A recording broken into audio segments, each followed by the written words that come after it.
TR నిజం. నేను మీ తాళ్ళపల్లి రమేష్. ఈరోజు మార్నింగ్ న్యూస్కు స్వాగతం. అన్ని పేపర్లోని ప్రధాన వార్తలు ఒకసారి చూసుకున్నాం. వాస్తవానికి నిజాలను నిర్భయంగా చెప్పడానికి టిఆర్ నిజం సిద్ధంగా ఉన్నది. కాబట్టి ముఖ్యమైన వార్తల కోసం మేము ముందుకు వచ్చినాం. ఒకసారి మన ఛానల్ని సబ్స్క్రైబ్ చేయండి, షేర్ చేయండి. ఎక్కువ మందికి ఈ నిజాలు తెలిసే విధంగా మీరు మాకు సహకరించాలని చెప్పేసి టిఆర్ నిజం నుంచి గుర్తు చేస్తాను.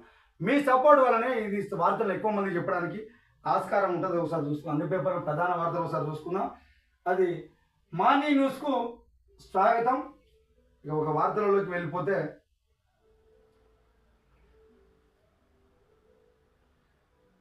మన తెలంగాణ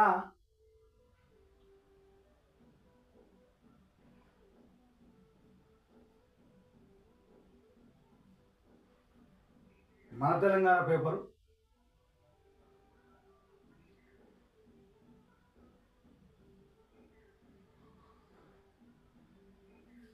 రేపటి నుంచి భూముల విలువను పెంచుతానని చెప్పేసి పొంగిరెడ్డి శ్రీనివాస్ రెడ్డి గారు చెప్తాడు. ఈరోజు కాంగ్రెస్ ప్రభుత్వం వచ్చింది, రియల్ ఎస్టేట్ పడిపోయింది, భూముల వాల్యూ తగ్గిపోయింది, మొత్తం ఆగమాగం అయిపోయింది. ఏమన్నా రియల్ ఎస్టేట్ వ్యాపారం చేద్దామన్నా కూడా అసలు ఇబ్బందులకు గురవుతూ ఉండదని చెప్పేసి చెప్తా ఉన్నాడు. దాన్ని తుడిచిపెట్టి ఈ ప్రజలకు నిజాలు చెప్తానని చెప్పేసి పొంగిరెడ్డి శ్రీనివాస్ రెడ్డి గారు ఒక విషయాన్ని చేసిండు. శాస్త్రీయంగా కొత్త విలువల నిర్ధారణ. గత ప్రభుత్వం అడ్డగోలుగా భూముల విలువను సవరించింది. రిజిస్ట్రేషన్ ఛార్జీలు 7% పెంచింది. అపార్ట్మెంట్ల విలువ హేతుబద్ధీకరణ అన్ని అంతస్తులకు ఒకటే రేటు వర్తించింది. పారదర్శకత పెద్దపీట మంత్రి పొంగిరెడ్డి శ్రీనివాస్ రెడ్డి అని చెప్పేసి ఒక వార్త. రాష్ట్రంలోని భూముల విలువలను సవరించాలని చెప్పేసి కొన్ని ప్రాంతాల్లో వాస్తవతలతో పోలిస్తే భారీ హెచ్చుతగ్గుల నేపథ్యంలో మంత్రివర్గం నిర్ణయం మేరకు ఈ భూముల విలువను సవరిస్తున్నట్లు రెవెన్యూ మంత్రి పొంగిరెడ్డి శ్రీనివాస్ రెడ్డి గారు తెలిపిండ్రు. 5వ తారీఖు నుంచి అమల్లోకి వస్తున్నట్లు ఆయన పేర్కొన్నారు. ఇక భూముల విలువలు బాగానే పెరుగుతాయి. 2021-22 సంవత్సరాలు కేవలం 6 నెలల పాటు 2 సార్లు భూముల ధరలు పెంచినారు. అలా రిజిస్ట్రేషన్ ఛార్జీలు 6 నుంచి 7% పెంచినారు. గత ప్రభుత్వ హయాంలో జరిగిన సవరణ క్షేత్రస్థాయిలో అధ్యయనం లేకుండా కేవలం గణన ఆధారంగా పట్టికల ప్రకారం చేపట్టడం వల్ల కొన్ని ప్రాంతాల్లో మార్కెట్ విలువ కంటే చాలా తక్కువగా, మరికొన్ని విలువలు మార్కెట్ విలువ కంటే కొత్తగా ఉన్నాయని చెప్పేసి అంటారు. మేము రేపటి నుంచి ఆ విలువలు పెంచుతామని చెప్పేసి అదో చెప్తాం. ఇక మన కేటీఆర్ గారు విషయం చెప్తాడు. ఫ్యూచర్ సిటీని కాంగ్రెస్ ప్రభుత్వం చెప్తాంది ఇది ఒక బోగసు. ఈ కోర్టులో ఫ్యూచర్ సిటీ లేదంటూ బయట మాత్రం అదే పేరు వ్యాపారం జరుగుతుంది. రైతులు నిలువు దోపిడీ చేస్తారని చెప్పి చెప్తా ఉన్నారు. ఇక మీరంతా ఈ యువను విమర్శించుకోవడం మానేసి నిజంగా ఏంటిదో ప్రజలకు చెప్పాల్సిన అధికారులు చెప్పాలి. రాజకీయ నాయకులు మాట్లాడేటువంటి మాటలు వినడానికి సిద్ధంగా లేరు. ఎందుకంటే చదువుకొని ఉద్యోగాలు చేస్తూ చట్టాలను అమలు చేయాల్సిన వేరు, నిజాలను చెప్పాల్సినటువంటి మీరు చెప్పలేకపోవడం వల్ల రాజకీయ నాయకులు ఎవ్వరు దోసింది వాళ్ళు చెప్పుకుంటా ఈ ప్రజలలో అంతరాలను సృష్టిస్తూ ఉన్నారు. కాబట్టి మీరే నిజాలు చెప్పాల్సిన సందర్భం ఉన్నది.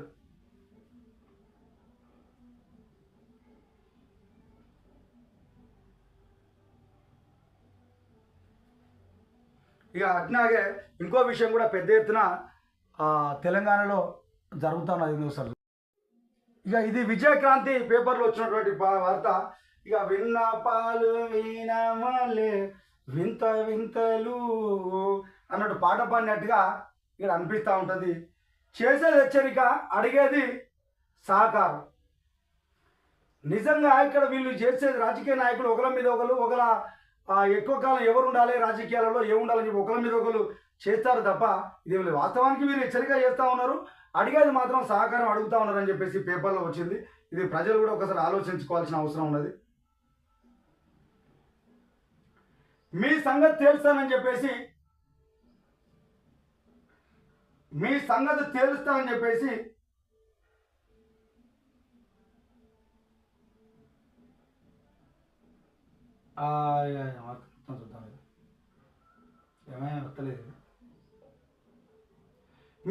తేల్స్తాను సవినయంగా మనవి చేస్తున్నా అని చెప్పేసి ముఖ్యమంత్రి రేవంత్ రెడ్డి గారు చెప్తాను. సీఎం రేవంత్ రెడ్డి వైఖరిపై విమర్శలు ఉన్నాయి. కేంద్రం చేతుల్లో ఉన్న ధాన్యం కొనుగోలు, తొమ్మిడిశెట్టి మెట్రో, RRR మూసి ప్రాజెక్టు, కేంద్ర మంత్రితో కిషన్ రెడ్డితో నేరుగా చర్చించకుండా బహిరంగ లేఖలు ఏంటి అని చెప్పేసి ఆల్రెడీ ఇక మరి వాస్తవానికి రాష్ట్ర ప్రయోజనాల కోసం ఒకరు ఇద్దరు కలిసి కూర్చొని సమస్య పరిష్కారం చేసుకుంటే బాగానే ఉంటుంది. కానీ సమస్య పరిష్కారం చేసుకుంటే ఎవరి మాట ఎవరు వినే సందర్భం లేదు కాబట్టి ఒకరి మీద ఒకరు అవాకులు చవాకులు చేసుకుంటారని చెప్పేసి చెప్తా ఉన్నారు. సీఎం రేవంత్ రెడ్డి కేంద్రం జోక్యం చేసుకోవడం, కేంద్ర మంత్రి కిషన్ రెడ్డిని రాజకీయ ప్రతినిధిగా చిత్రీకరిస్తూనే కేంద్రం నుంచి సహకారం ఆశించడం విరుద్ధమని కనిపిస్తున్న పరిశీలకులు అభిప్రాయపడుతున్నారు. ఈ సమస్య పరిష్కారం లక్ష్యం అయితే నేరుగా చర్చలు జరపకుండా బహిరంగ లేఖలు ఏంటి అని చెప్పేసి ఒకసారి వేరే వాళ్ళు అంటా ఉన్నారు. తమిళశెట్టి వద్ద భారత్ నిర్మించాలని ప్రభుత్వం నిర్ణయించింది. అందులో భాగంగానే ఇరు రాష్ట్రాలలో మహారాష్ట్ర సీఎం ఫడ్నవీస్కు లేఖలు రాశారు, కానీ ఆయన ఇంకా స్పందించలేదు. అంతర్రాష్ట్ర జల వివాదాల విషయంలో ఖచ్చితంగా ఆ రాష్ట్రాల ముఖ్యమంత్రులు కూర్చొని సమస్య పరిష్కారం చేసుకోవాలని చెప్పేసి కేంద్రం ఎప్పుడో చెప్పింది. మీ ఇద్దరి మధ్యలో ఏమైనా ఉంటే చేసుకోవాలి. కాకపోతే అక్కడ ఉన్నటువంటి కేంద్రంలో ఉన్నటువంటి ప్రభుత్వము బీజేపీ, అక్కడ ఉన్నటువంటి ఇక్కడ రాష్ట్రంలో ఉన్నటువంటి ప్రభుత్వం కూడా, మహారాష్ట్రలో ఉన్నటువంటి ప్రభుత్వం కూడా బీజేపీ కాబట్టి మీరు సహకరించండి అని చెప్పేసి ముఖ్యమంత్రి గారు కోరింది. వాస్తవానికి ఏంటంటే ఇద్దరు కూర్చొని పరిష్కరించుకోవాలి, కాకపోతే జోక్యం చేసుకోమని చెప్పేసి ముఖ్యమంత్రి గారు కేంద్రాన్ని కోరినట్లు అనిపిస్తూ ఉంటుంది. రాష్ట్రంలో కొనుగోలు చేసినటువంటి ప్రతి గింజ కేంద్రమే కొనుగోలు చేయాలి. తడిసిన ధాన్యంతో సహా వడ్లు, మొక్కజొన్న, ఇతర ధాన్యాలను కేంద్రంలో కొనిపించాలని చెప్పేసి కిషన్ రెడ్డికి విజ్ఞప్తి చేస్తున్నా. ఈ విషయంలో కేంద్ర ప్రభుత్వంపై యుద్ధమే ప్రకటించి వస్తుందని చెప్పి చెప్పడం ఏంటనుకున్నా మీ సంగతి తెలుస్తాను కిషన్ రెడ్డిని సమయంగా విజ్ఞప్తి చేస్తున్నాం. వాస్తవానికి ఇక్కడ వడ్లు కానీ ఏది కానీ కేంద్రమే కొనుగోలు చేయాల్సిన సందర్భం ఉన్నది. కానీ బీజేపీ ఏందా ఇప్పుడు వాస్తవానికి నిజం కదా, వాళ్ళు కొనాలి, అన్ని వసతులన్నీ సమీకరించాలి. సమీకరించి తీసుకుపోయి మళ్ళీ వాళ్ళే పైసలు కొనడానికి వాళ్ళే పైసలు ఇస్తారు. ఇది కొన్నందుకు రాష్ట్రానికి అయితే కమిషన్ రూపంలో ఇస్తారు. మరి వీళ్ళ భరోసా యాత్రలు ఏందో అర్థం కాలే. కేంద్రం కొనాల్సింది పోయి మరి రాష్ట్ర ప్రభుత్వం కొంటలేదే అంటే ఇదేమో తతంగం అయితే బాగాలేదు. కాకపోతే ఆయన ఆల్రెడీ ముఖ్యమంత్రి గారు ఒక విషయం చెప్పిండు, మీరు సహకరించాలని చెప్పేసి విజ్ఞప్తి చేస్తున్నా. ఈ విషయంలో కేంద్ర ప్రభుత్వం యుద్ధం ప్రకటించవలసిందని వస్తుందని చెప్పి, ఎందుకంటే ఈ రాష్ట్ర ప్రయోజనాలను కాపాడేవాటి నాయకుడిగా, ఈ రాష్ట్రానికి పరిపాలించే నాయకుడిగా, సభాపక్ష నాయకుడిగా, రాష్ట్ర ప్రజల ముఖ్యమంత్రిగా మీరు ఒడ్లు కొనకపోతే కొనాల్సిన బాధ్యత మీ పైన ఉన్నది కాబట్టి మీరు కొనకపోతే మీ పైన యుద్ధం ప్రకటిస్తామని చెప్పేసి ముఖ్యమంత్రి గారు బాటంగానే చెప్పినట్లుగా అనిపిస్తుంది. దాని కొనుగోలు సమస్య తీసుకోకపోతే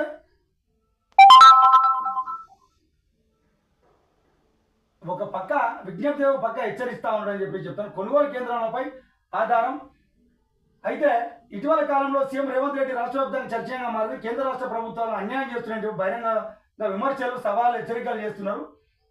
కాకపోతే ఇక్కడ ఉన్నటువంటి వాళ్ళంతా నాయకులంతా కూర్చొని మాట్లాడుకుంటే తప్ప సమస్య పరిష్కారం కాదని చెప్పేసి అంటాను.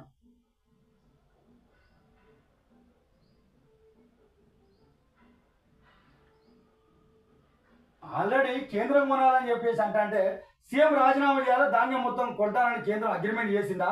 ప్రతి గింజ కొనుక్కుంటే రైతులతో సీఎం ఇంటి ముందు కూర్చుంటాం, ధాన్యం మీ ఇంటి ముందు పోయాలా, గాంధీ భవన్ ముందు పోయాలా, కేంద్రం డబ్బులతో ఇల్లు కట్టి ఇందిరమ్మ ఇల్లు అని పేరు పెట్టి సిగ్గుందా అని చెప్పి సీనా మాట్లాడుతున్నాం.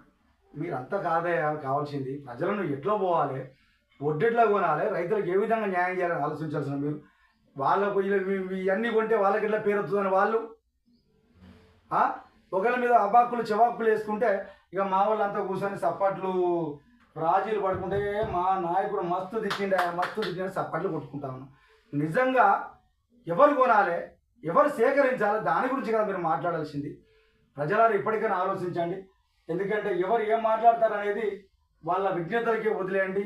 ఈరోజు ఓట్లేసినటువంటి మీరు, నష్టపోయేది మీరు. కాబట్టి రాజకీయ నాయకులను పక్కన పెట్టి నిజంగా ఏం జరుగుతా ఉన్నదో ఆలోచన చేయాలని చెప్పేసి టీఆర్ నిజం నుంచి గుర్తు చేస్తా ఉన్నా.